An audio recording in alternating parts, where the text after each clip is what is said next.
Hello loyal subjects and welcome to the game kingdom of Ooh. I'm your host, the King of Games, and I'm here to review the Adventure Time Card Wars game, which is ripped straight from the screen from Adventure Time, one of the greatest shows of all time. I have the Finn and Jake decks and the Rainicorn and BMO decks, and we're going to take a look at both of these and I'll give you my opinion on them. I like them. So let's go ahead and jump straight into a Card Wars battle. On this side we have Jake's cornfield-fed army versus Finn's Blue Plains army. Each of these tiles, these are actually thick cardboard tiles, not cards, represent a different type of landscape. There are 5 different ones in the game. You have cornfields, blue plains, useless swamps, sandy deserts, and a 5th type that I'm not actually sure because it's not in any of these starters. But they're the 5 winds, essentially. And each of these represents a different type of mana or energy or whatever card game term that you're used to that can get you to accept this. This is essentially the energy to play your cards. Now each player starts with 5 cards, and there's a few different types of cards in the game. It's 3 specific ones. You have creatures, which are going to be played into different lanes.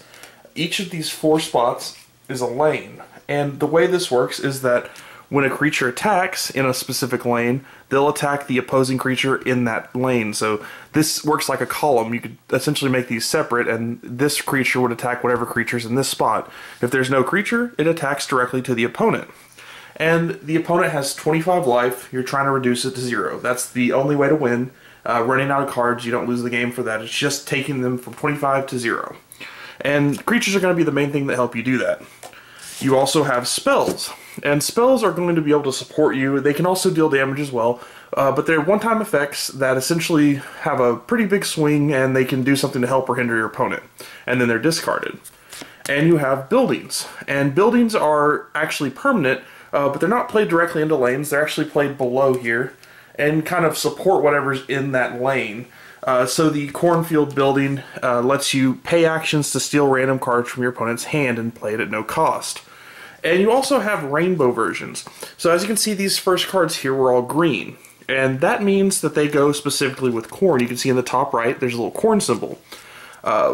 Each turn you have 2 actions to play with, so you could use any of your 2 actions to play cards. The cost in the top left is how many actions it takes to play. So I could play this Travelin' Farmer for 2 actions, and that would use up both of my actions, and I'd have to move on to my attack. Or I could play maybe the building, the Silo of Truth, and the Field of Nightmares spell if I wanted to. Now, rainbow creatures and spells and buildings, they all work, they're the same 3 types, but they're just rainbows, work very similarly. They do cost the same amount of actions and all that. However, they don't have a specific cost in, or don't have a specific requirement for different types of landscapes. So essentially, if I want to play, let's go back to Travelin' Farmer. If I want to play Travelin' Farmer, I have to use 2 actions, but I also have to have 2 corn landscapes available. So as you can see, I have 4 corn landscapes on my side, so I'd definitely be able to play the Travelin' Farmer. Now, if for some reason I didn't have 4 corn landscapes, or maybe I was mixing up decks and I had different types of landscapes, or through different effects in the game, landscapes can get turned face down and are essentially unusable as far as for generating energy. I might not be able to play the Travelin' Farmer, but the rainbow guys, as long as I have 2 actions, I'll be able to play them essentially. So that's the basics of the card. There's not a lot of different types of cards. It's just creatures, spells, and buildings. But there's a lot of different ways to use those. Now to play these creatures out, so let's say on my turn, you draw a card at the beginning of your turn, and you get to play a creature or use whatever actions you want. You can also use spare actions if you decide not to play everything out. You can use spare actions to just draw a card. So, but I do want to play something. I actually want to play the Travelin' Farmer. So I could play him out there like that, and he would be in this lane. Now, the Travelin' Farmer has 2 attack and 12 defense. What that means is whenever he attacks, he's going to deal 2 damage, and whenever he's hit, you rack up damage counters, but it doesn't die until he hits 12. You'll also see some effects on these guys, and here in the center here, it's when he leaves play, deal 1 damage to your opponent for each card in his hand. So that effect will trigger when he leaves play. You may also see other effects like flooping, and flooping, here's probably the most popular card that floops. It's the Pig from Finn's deck. And you can floop the Pig to flip target cornfield landscape in this lane face down. So like I said about removing landscapes from the game, he could be in this lane, and flooping is tapping, or whatever you want to call it. Again, whatever term in card game terms you want to use. And you floop the Pig to flip a cornfield face down in his lane. So you can either activate or you can attack. So what will happen, let's say we have the Pig and the Farmer out. Since I went first, I can't actually attack with the Farmer. First turn you don't do any attacks or anything like that. But second turn, he would play the Pig. Now, if my opponent wanted to floop the Pig, he could, before attacks, and flip this cornfield face down. However, then when it goes to the fight phase, he wouldn't be able to fight me. You have to be ready to fight, and when you get flooped, you're turned sideways, and you can't fight anymore that turn. So he wouldn't attack me. Then when it came to my turn, if I didn't floop the Farmer for some other reason, I could go to the fight phase and attack him, and we'd deal each other our damage. I would deal 2 to him, my fight value, and he would deal 1 to me, his fight value. So that fighting, again, it's very simple. You just do the number that's on the little sword in the bottom left-hand corner, and they deal that number back to you. Nothing too complicated there.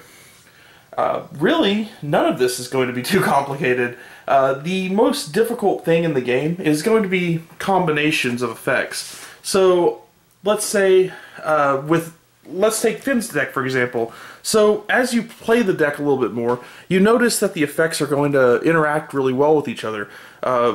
The Dragon Claw, floop to move a creature you control from, or control to any empty lane. So you can essentially move your creatures around. Seems a little weak because he only does 1 damage, but that seems to be an interesting effect, because as you get farther into this, into the deck, like the Punk Cat, each creature that has changed lane this turn gets +2 attack this turn. So you start to see strategies develop, and the Blue Plains deck does a lot of that. When they move creatures around, they start pumping up the creatures more. With Jake's deck over here, the Cornfield deck, it works very similarly to what it did in the show. It works, a lot of the creatures work off of the power of corn. If the more corn terrain you have, the stronger they get, or the better effects they can get. And that's a really cool effect in this game, the fact that they've taken cards from the show and given them similar or comparable effects to what they did in the show in a card game form. Because in the show, in the episode Card Wars, the monsters or creatures would all actually come to life and go do something, but in this you have to kind of abstract that a bit, and it works really well. The Pig in the show ate corn, and the Pig in this card game in front of me, in real life that somehow got made, eats corn, which is amazing to me. It's simple, but it's awesome. And that's really all there is to the game. You're going to be attacking back and forth. Now, as far as dealing damage to an opponent, if you attack and there's nothing in this lane, you deal damage directly to your opponent, hurting their 25 life. And that's really all there is to it. Spells have the one-time effect. They usually have buffs, or they might return creatures to hands, things like that. Buildings, there's the rainbow buildings that allow you to usually have just pluses or minuses to defense. And then there's stronger buildings for the actual factions that'll do more faction-specific things, like the corn silo that I showed you, the Silo of Truth, steals cards. Finn's Scholar, the Schoolhouse, again, seen on TV, the Schoolhouse can make stronger creatures and things like that. So, again, this is, if you're not a fan of Adventure Time, you're not going to get why I'm geeking out so hard on this, but this was something that I liked in a show that I really liked, and it's made real. It's like if they took the game from Star Wars that Chewbacca was playing with R2-D2 and C-3PO, and then they made it a real thing in the 70s. That's what this is like for me now. This is awesome. So, you know what? For the rest of this, it's going to be less of a review of the game itself. You've pretty much seen what the game is. It's lane-based combat, 4 lanes wide. I'm just going to show you some of the cards that were in the show, and some of the stuff from the other 2 decks that you might recognize from the show. Because the other 2 decks work very similarly. The strategy is pretty apparent pretty quickly into playing. The BMO's deck, the Useless Swamp deck, is more about putting cards into the graveyard or the discard pile and making your stuff stronger. And Lady Rainicorn's deck is the Sandy Deserts, or excuse me, Sandylands deck, and it's more about returning creatures to your hand and replaying them to make your creatures that you're playing stronger. So each of them has their own unique strategy, and it's just a load of fun. Let me go through some of the cards real quick, and I'll cut to that in just a sec. So here's just a lightning round of some of the cool stuff from the show itself. You obviously had the pig that I showed you before. There's the schoolhouse that I mentioned, and the guy he sent in the schoolhouse was actually the ancient scholar in the show, who can fluke to return rainbow cards from your discard pile. And if he's in a building, he's stronger. So he essentially, they make it work better in the schoolhouse, because in the show he sends them to the schoolhouse to have a stronger effect. And then you have the cool dog who kind of hung out outside the schoolhouse. And one of the spells they used in the show, Cerebral Bloodstorm, which he returns from the graveyard with the Scholar, I believe, in the show as well. The Wandering Bald Man, one of my favorites, who got stuck in the swamp. And here are the 4 different types, actually. You have the Cornfield, the Blue Plains, like I showed you, the Useless Swamp, and the Sandylands.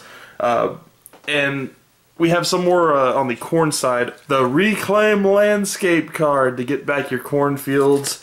Husker Knights, who infamously kept charging at Finn, only to be destroyed when the pig kept eating their corn, who, again, they get stronger for each cornfield you control. If you don't control cornfields, they don't do anything. The Field Stalker. All these cool nods to the show. It's just complete and utter fan service, and I love it. Oh, and there's something hiding under the Useless Swamp here. The Immortal Maze Walker. Off guard! Guys, this is just all great fan service. I love it. It's too much. It's obviously, this review is more me glowing about the coolness of the game. Let me give you my final thoughts on it, though. I'll give you some serious, actual thoughts on it that aren't just me geeking out over cards, I promise. I'll be right back with my final thoughts. So guys, that is Adventure Time Card Wars by Cryptozoic Games. As you can see, I'm obviously glowing about it. I'm a huge Adventure Time fan. I've loved the show. It's one of my favorite shows of all time. I'm not even exaggerating that. I just love everything about it. And the fact that they took just a single episode and took an entire game from that episode, it's astounding to me. It's the greatest fan service I've ever had of anything made out of a show that I've actually watched, which is awesome. It's something I've never experienced before, and I'm really happy to have.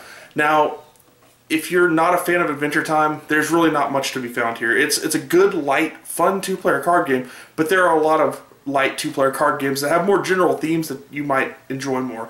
Even if you're just a passing Adventure Time fan, unless you've seen this particular episode, you may not like this, because this isn't a game where you have Finn and Jake in the game, or Rainicorn and Bimo, or anything like that. This has got no characters from the show. It's just characters from the game, from the show, that one episode in Season 4. So if you like Card Wars, which Card Wars is one of the single best episodes that I've ever seen of anything, obviously I'm going to like this. But if you don't like that in particular, or you just have a passing fancy, it's probably not for you. Now, fans of the game and fans of the show, there's a lot to look forward to with this, actually. In this, there are 2 starters in each, so you have the Finn and Jake deck, and you have the Rainicorn and Bimo decks. But there's actually a fifth element that isn't included in either starter, and in the rules it actually alludes to add-on packs and customizing your own deck.